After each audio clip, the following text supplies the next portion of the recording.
Subscribe करें हमारे YouTube channel को और बेल आइकन को प्रेस करें हमारे लेटेस्ट वीडियोस को देखने के लिए।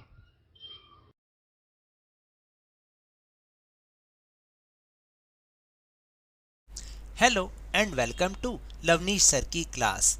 आज के इस नोट्स वाली क्लास में आपका बहुत बहुत स्वागत है और ये लेसन नंबर 3 भारत में राष्ट्रवाद यानी कि नेशनलिज्म इन इंडिया के इंग्लिश में नोट्स हैं, जिसका ये पार्ट सेकंड है। तो आज हम इस पार्ट में पिछले पार्ट से आगे के बारे में समझेंगे। So now let's start and understand with me. देखिए, अभी तक हमने समझा था कि किस तरह से असहयोग आंदोलन हुआ था और अलग अलग जगहों पर उसका अलग अलग मतलब निकाला गया था।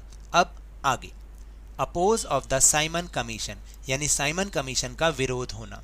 The new government of Britain created a commission under the chairmanship of sir John Simon to study and suggest the constitutional system in India. देखिए क्या हुआ कि ब्रिटेन की नई गवर्नमेंट ने एक कमीशन बनाया, जो कि सर जॉन साइमन की अध्यक्षता में एक कमीशन बनाया, जिसको क्या करना था कि भारत में जो कॉन्स्टिट्यूशनल सिस्टम था उसको उसका अध्ययन करना था और उसके बारे में सुझाव देने थे। When the Simon Commission reached India in 1928, they were opposed to the slogan Simon Go Back, as there was not a single Indian member in this commission। और जब साइमन कमीशन भारत पहुंचा 1928 में, तो उसका बहुत विरोध किया गया और इस नारे के साथ विरोध किया गया कि साइमन गो बैक, क्योंकि इस पूरे कमीशन में कोई भी एक अकेला भारतीय सदस्य नहीं था। Then 1930 demand for Purna Swaraj, और फिर 1930 आया जिसमें पूर्ण स्वराज की डिमांड की गई ब्रिटिश गवर्नमेंट से।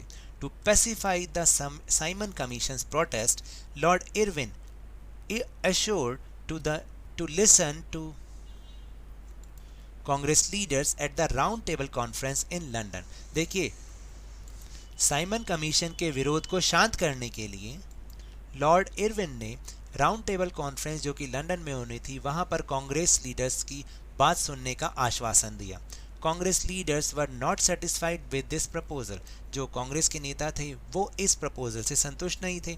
इन December 1929 the Lahore session of the Congress under the chairmanship of Jawaharlal Nehru accepted the demand for Purna Swaraj and it was decided that on 26 January 1930 an oath of struggle for Purna Swaraj would be taken.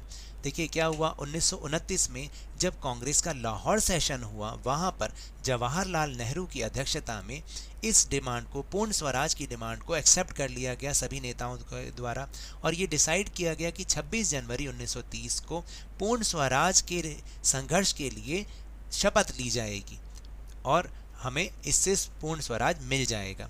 For this reason 26 January is very important in are Indian history, और इसी कारण से हमारे भारतीय इतिहास में 26 जनवरी की जो डेट है वो बहुत ज़्यादा महत्वपूर्ण है। The next topic is the salt movement and the civil disobedience movement. Gandhi ji का दूसरा महत्वपूर्ण आंदोलन वो क्या था? सविनय अवज्ञा आंदोलन। आखिर ये इसकी शुरुआत कैसे हुई और सॉल्ट मूवमेंट क्या था, चलिए जानते हैं। On 31st January 1930, Gandhi ji wrote a letter of 11 demands to Lord Irwin। 31 जनवरी 1930 को गांधी जी ने 11 मांगों के साथ लॉर्ड इरविन को एक खत लिखा। This included demands from industrialists to peasant। इसमें जो इंडस्ट्रियलिस्ट थे, व्यापारियों से लेकर किसानों तक, यानी अमीरों से लेकर गरीबों की जो सारी मांगे इसमें शामिल की गई थी।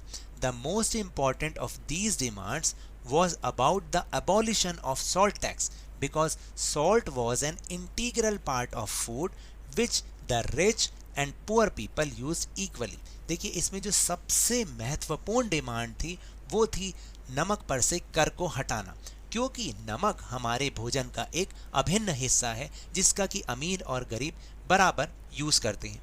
When his demands were not fulfilled till 11th March 1930, Mahatma Gandhi started the salt march from Sabarmati Ashram with 78 of his trusted volunteers। जब उनकी डिमांड जो उन्होंने डिमांड की थी अपने लेटर में, वो 11 मार्च 1930 तक नहीं मानी गई, तब महात्मा गांधी जी ने एक नमक यात्रा शुरू की अपने साबरमती आश्रम से और अपने 78 विश्वसनीय वॉलंटियर्स के साथ उन्होंने एक नमक यात्रा शुरू की। After travelling 10 miles for 24 days on 6 April 1930, Gandhi ji broke the salt law by going to a place called Dandi. और आपको मैं बताऊं कि 24 दिनों में, देखिए यहाँ पर आप इसमें पर डे लिख लीजिए, क्योंकि 24 दिन तक 10 माइल पर डे वो चलकर 6 अप्रैल 1930 को गांधी जी डांडी नामक एक स्थान पर पहुंचे, जहां पर उन्होंने समुद्र के पानी को उबालकर नमक बनाया और इस तरह से उन्होंने नमक कानून को तोड़ दिया। With this civil disobedience movement also started, और इसी के साथ सविनय अवज्ञा आंदोलन की शुरुआत हो गई। Then another important topic, Gandhi-Irwin Pact. On 5th March 1931, Gandhiji signed an agreement with Lord Irwin by withdrawing the civil disobedience movement. 5 मार्च 1931 को गांधी जी ने लॉर्ड इरविन के साथ एक समझौते को साइन किया, जिसमें यह कहा गया कि वो इस सविनय अवज्ञा आंदोलन को वापस ले लेंगे। In this agreement Gandhiji agreed to participate in the second round table conference in London. इस एग्रीमेंट में गांधी जी दूसरे गोलमेज सम्मेलन जो कि लंदन में होना था उसके लिए उन्होंने एग्री कर दिया। Instead the government agreed to release political prisoners, और इसके बदले में जो गवर्नमेंट थी उसने राजनीतिक कैदियों को रिहा करने पर permission they the. In December 1931, the conversation broke down and Gandhiji had to return disappointed. दिसंबर 1931 में ये जो बातचीत थी बीच में ही टूट गई और गांधी जी को निराश वापस लौटना पड़ा। Back in India, he discovered that the government had begun a new cycle of repression. He started the movement once again. जब वो वापस भारत में आए तो उन्होंने पाया कि जो सरकार थी, ब्रिटिश सरकार थी, उसने एक नया दमनकारी चक्र दोबारा से शुरू कर दिया, यानी नए तरीके से और ज़्यादा दमनकारी वो हो गए थे। और इस तरह से गांधी जी ने दोबारा से अपने इस आंदोलन को शुरू कर दिया। फिर एक 5 मार्कर जो टॉपिक है बहुत ही इम्पॉर्टेंट है, वो पेपर में भी आपके क्वेश्चन आता है कि समाज के अलग अलग जो वर्ग थे उन्होंने इस सविनय अवज्ञा आंदोलन में आखिर क्यों भाग लिया, या वो किस तरह से उन्होंने इस सिविल डिसओबीडियंस मूवमेंट को देखा, यानी क्या पर्पस था, वो इससे क्यों जुड़े। Let's see how the different social classes saw the civil disobedience movement, यानी कि समाज के विभिन्न वर्गों ने इस सविनय अवज्ञा आंदोलन को किस प्रकार से देखा, या उसका क्या मतलब निकाला, या वो क्यों जुड़े इसके साथ। तो ये 3 टाइप के क्वेश्चन है, लेकिन आंसर एक ही होगा। तो सबसे पहले हम देखते हैं रिच पेजेंट्स को, यानी अमीर किसान क्यों इसके साथ एसोसिएट हुए। Being producers of commercial crops, they were very hard hit by the trade depression and falling price. देखिए, क्योंकि वो कमर्शियल क्रॉप ही उगाते थे, उसके निर्माता थे, तो उनको बहुत ज़्यादा नुकसान हुआ। क्योंकि व्यापार गिरता जा रहा था, कीमतें गिरती जा रही थी। As their cash income disappeared, और जब उनकी नकद आय खत्म होने लगी, it became difficult for them to pay the government revenue, यानी कि जब उनकी कैश इनकम भी ख़त्म होने लगी तो अब गवर्नमेंट का टैक्स देना उनके लिए बहुत ज़्यादा भारी हो गया था। They actively participated in this movement of Gandhi ji to get rid of this high revenue और टैक्स, और इसलिए उन्होंने गांधी जी के इस मूवमेंट में बहुत ही एक्टिवली पार्टिसिपेट किया ताकि इस बहुत बड़े जो टैक्स का जो लगान था उसके बोझ से वो मुक्ति पा सकें। उसके बाद पुअर पेजेंट्स, गरीब किसान उनके इस आंदोलन से क्यों जुड़े। Poor farmers wanted reduction in revenue या फिर टैक्स। देखिए, जो गरीब किसान थे वो भी लगान में बहुत कमी चाहते थे। Many of those farmers who used to cultivate land by taking land on lease from the zamindars wanted the rent of the land to be waived. जो बहुत सारे किसान थे जो कि किसी दूसरे से किराए पर ज़मीन लेकर, यानी ज़मींदार से किराए पर ज़मीन लेकर खेती बाड़ी करते थे, वो चाहते थे कि जो ज़मीन का किराया है वो माफ़ कर दिया जाए। Because their cash income was completely exhausted due to the great depression, क्योंकि आर्थिक महामंदी के कारण उनकी जो कैश इनकम थी वो भी लगभग खत्म हो चुकी थी। Therefore they actively participated in this movement of Gandhi ji, और इसीलिए उन्होंने गांधी जी के इस मूवमेंट में बहुत ही सक्रिय रूप से भाग लिया। देन इंडस्ट्रियलिस्ट, जो उद्योगपति थे, उन्होंने क्यों पार्टिसिपेट किया? The trade of Indian industrialist began to collapse during the great depression. देखिए, जब इस समय क्या हो रहा था, 1929 भी आ रहा था और पूरी दुनिया में महामंदी छाई हुई थी, तो इसमें जो इंडियन उद्योगपति थे, भारतीय उद्योगपति थे, वो भी धीरे धीरे उनके बिजनेस खत्म हो रहे थे। When they expose the policies of British their business was restricted, और जब उन्होंने ब्रिटिश की नीतियों का खुलासा करना शुरू किया तो उनके बिजनेस पे बंदिशें लगा दी गई। They wanted more duties to be levied on foreign goods which would reduce the imports, और वो ये चाहते थे कि जो बाहर से चीज़ें इंपोर्ट की जाती हैं उन पर भारी इंपोर्ट टैक्स लगा दिया जाए ताकि वो महंगी हो जाएं, और इंपोर्ट कम से कम किया जाए ताकि उनकी बने सामान ही भारत में बिक सके। Therefore they actively participated in the movement of Gandhi ji, और इसलिए उन्होंने गांधी जी के इस मूवमेंट में सक्रिय रूप से भाग लिया।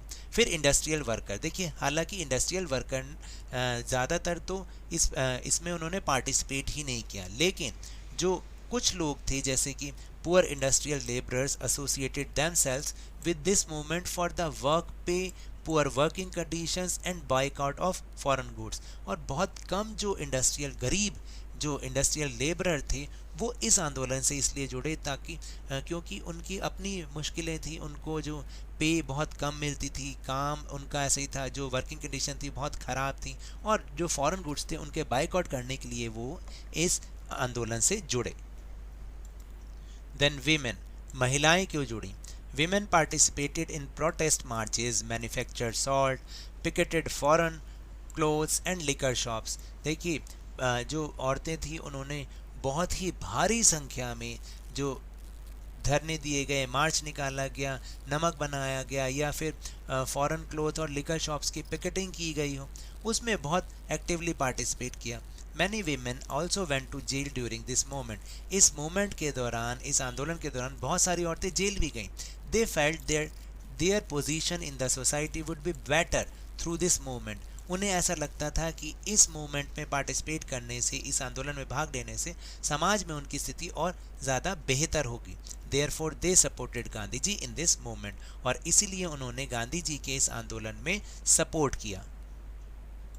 फिर एक और 5 मार्क का बहुत important topic, the limits of civil disobedience, यानी कि सविनय अवज्ञा आंदोलन की सीमाएं। यानी सीमाएं का मतलब है कि वो क्यों लिमिटेड रहा। देखिए क्यों लिमिटेड रहा। द इंक्लिनेशन ऑफ अनटचेबल्स और the Dalit class was towards to the Dalit class movement, so this class showed its indifference towards this movement.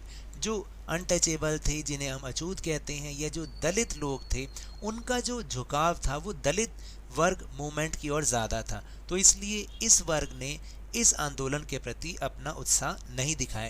Indifference का मतलब होता है कि अपना जो है उत्साह बहुत उदासीन रहे, वो अपना उत्साह उन्होंने नहीं दिखाया। Due to this increasing influence socialism in India, traders and industrialist also showed their indifference towards this movement. क्योंकि धीरे धीरे भारत में समाजवाद का बढ़ता प्रभाव देखकर जो व्यापारी लोग थे, उद्योगपति थे, उन्होंने भी इस मूवमेंट के प्रति अपनी उदासीनता दिखाई।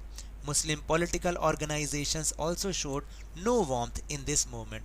जो मुस्लिम राजनीतिक संगठन थे, उन्होंने भी कोई इस आंदोलन में पार्टिसिपेट करने की गर्मजोशी नहीं दिखाई।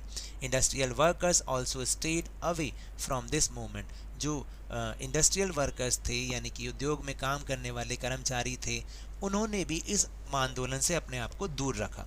After the Gandhi Irwin pact of 1931, the attitude of the peasants was also not full of passion towards this movement. और 1931 में जो गांधी इरविन का समझौता हुआ था, उसको देखते हुए जो किसान लोग थे, अब उन्होंने इतने उत्साह के साथ इस मूवमेंट में पार्टिसिपेट नहीं किया। तो ये लिमिट्स थी सिविल डिसओबीडियंस की। देन पूना पैक्ट 1932, यानी 1932 में हुए पूना पैक्ट के बारे में अब हम समझेंगे। Under 1930 the Congress paid no attention to the untouchables. देखिए 1930 तक कांग्रेस ने कभी भी अछूतों की ओर ध्यान नहीं दिया। The Congress was feared of the conservative high caste Hindu Sanatanis, क्योंकि कांग्रेस जो है वो उच्च वर्ग के, जो उच्च जाति के, ऊंची जाति के जो हिंदू सनातनीज थे उनसे डरी हुई थी। Many Dalit leader wanted a different solution to their communities problem. बहुत सारे जो दलित नेता थे वो अपने इस समुदाय की समस्याओं का एक अलग हल चाहते थे। Doctor Bhimrao Ambedkar formed the Depressed Classes Association in 1930 and demanded a separate constituency in the Second Round Table Conference. Doctor Bhimrao Ambedkar ने डिप्रेस क्लास एसोसिएशन बनाई 1930 में और सेकेंड राउंड टेबल कॉन्फ्रेंस में अपनी एक अलग से कॉन्स्टिट्यूएंसी की डिमांड की। In 1932 in Poona pact the problem was solved with mutual agreement between Gandhi ji and doctor Ambedkar, और 1932 में गांधी जी और डॉक्टर अंबेडकर में म्यूचुअल एग्रीमेंट हुआ, जिसके बाद इस प्रॉब्लम को सॉल्व कर दिया गया और इसे ही हम पूना पैक्ट के नाम से जानते हैं। उसके बाद 5 मार्क का एक अनदर टॉपिक जो कि बहुत इंपॉर्टेंट है और बहुत इजी भी है, the sense of collective belonging, यानी सामूहिक अपनेपन का भाव। यानी कि कहने का मतलब है कि लोगों के अंदर एकता की भावना कैसे पैदा हुई, उसके लिए क्या मीडियम यूज किए गए। In the 20th century the feeling of nationalism was aroused in the people through various medium, यानी कि 20वीं शताब्दी में लोगों के अंदर राष्ट्रवाद की भावना पैदा करने के लिए बहुत सारे माध्यमों का प्रयोग किया गया, जैसे कि painting. Abanindranath Tagore painted the famous Bharat माता in which भारत माता was shown as goddess। देखिए अवनींद्रनाथ टैगोर ने फेमस भारत माता का चित्र सबसे पहले बनाया, जिसमें कि भारत माता को एक देवी के रूप में दिखाया गया था। फिर सॉन्ग के जरिए through the song in the 1870s Bankim Chandra Chattopadhyay wrote Vande Mataram, a song dedicated to the Motherland.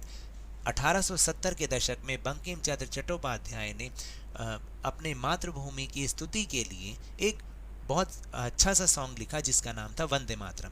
Letter it was included in his novel Anand Math, और बाद में इसी गीत को उनके नॉवल आनंद मठ में शामिल कर लिया गया। फिर इसके बाद है ट्राई कलर फ्लैग, यानी कि तिरंगा झंडा। By 1921 Gandhi ji had also prepared a flag of Swaraj. Gandhi ji ने भी 1921 तक एक नया स्वराज का फ्लैग बना लिया था, तैयार कर लिया था। It was the try colour, ये तिरंगा था, वाइट, ग्रीन और red, and had a spinning wheel in the centre, और इसके बीच में गांधीवादी चरखे के रूप में उसको जगह दी गई, जो कि गांधीवादी प्रतीक के रूप में चरखे को जगह दी गई। Holding this flag in procession was a sign of disobedience to the regime, और जलूस में इस झंडे को थाम कर चलना शासन की अवज्ञा का संकेत था। Then another medium was folk tales, यानी कि लोक कथाएं। Historians have collected folk tales and folk songs that enhance national pride, which present real pictures of our culture। जो हमारे इतिहासकार थे उन्होंने लोक कथाएं, लोक गीतों को इकट्ठा किया, ऐसे लोक गीत और लोक कथाओं को इकट्ठा किया जो कि हमारे राष्ट्रीय गौरव को और ज़्यादा बढ़ाते थे और हमारे संस्कृति की एक रियल पिक्चर, वास्तविक पिक्चर पेश करते थे। Then the last is reinterpretation of history, यानी कि इतिहास की पुनर्व्याख्या करना।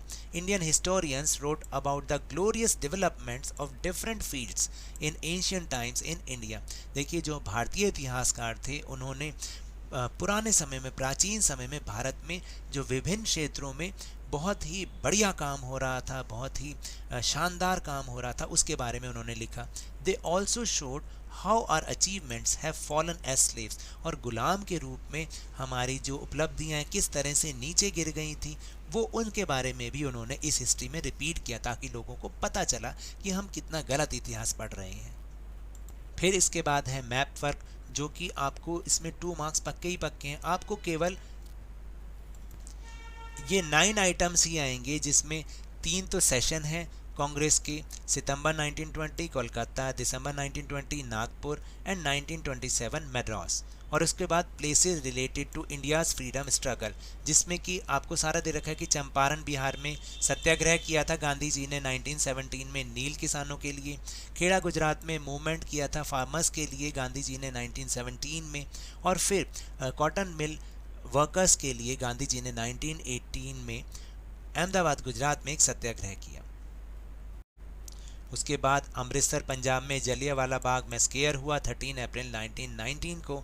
डांडी गुजरात में beginning of the civil disobedience movement by Gandhi ji by breaking salt law, यानी सॉल्ट लॉ को तोड़ने के द्वारा जो सिविल डिसोबीडियंस मूवमेंट की स्टार्ट हुआ वो बिगनिंग हुआ कहाँ पर, डांडी में। और चौरी चौरा में क्या हुआ, विड्रॉल या call off non cooperation movement by Gandhi ji after a violent incident of 1922, यानी 1922 के एक हिंसक घटना ने किस तरह से गांधी जी को असहयोग आंदोलन को वापस लेने पे मजबूर किया, और वो कहाँ हुआ था, चौरी चौरा में, जो कि उत्तर प्रदेश में। तो ये 9 आइटम्स हैं जो कि मैं आपको अब मैप में भी शो कर रहा हूँ। तो इस तरह से हमारे नोट्स बहुत ही यूज़फुल होंगे, आप इन्हें ज़रूर कीजिएगा। देखिए 9 आइटम्स यहाँ पर हैं। 3 तो सेशन है कांग्रेस के जो कि एरो के द्वारा दिखाए गए हैं। कलकत्ता सितंबर 1920, नागपुर महाराष्ट्र में है दिसंबर 1920, और मद्रास तमिलनाडु में है। कलकत्ता तो आपको पता ही है वेस्ट बंगाल में। इसके अलावा जब हमने अमृतसर का पढ़ा जलियांवाला बाग, यहाँ पर अमृतसर है। फिर उसके बाद आप देखिएगा चंपारण में 1917 में, उसके बाद 1917 में खेड़ा में, यहाँ पर खेड़ा है, और अहमदाबाद में 1918 में। फिर डांडी जो कि सॉल्ट लॉ ब्रेक किया था। इस तरह से ये 9 आइटम्स, और लास्ट में जो कॉल ऑफ किया था किस मूवमेंट को, नॉन कॉपरेशन मूवमेंट को, चौरी चौरा में, तो ये वो यहाँ पर लोकेटेड है। इस तरह से आप एक ही मैप में सारे आइटम्स को देख सकते हैं और अपनी प्रैक्टिस कर सकते हैं। So now that's all for this notes class. तो अगर मेरे इस तरह समझाने से आपको थोड़ा सा भी समझ में आया हो तो इस चैनल को ज़्यादा से ज़्यादा सब्सक्राइब कीजिए, लाइक कीजिए और बहुत ज़्यादा शेयर भी कीजिए। और हाँ, मेरे साथ इसी तरह नोट्स को आसानी से समझते रहिए, लेकिन ध्यान और मन लगाकर पूरी मेहनत और लगन के साथ पढ़ते रहिए और बोर्ड एग्ज़ाम में बहुत ही बढ़िया मार्क्स लेकर आइए। Thank you very much.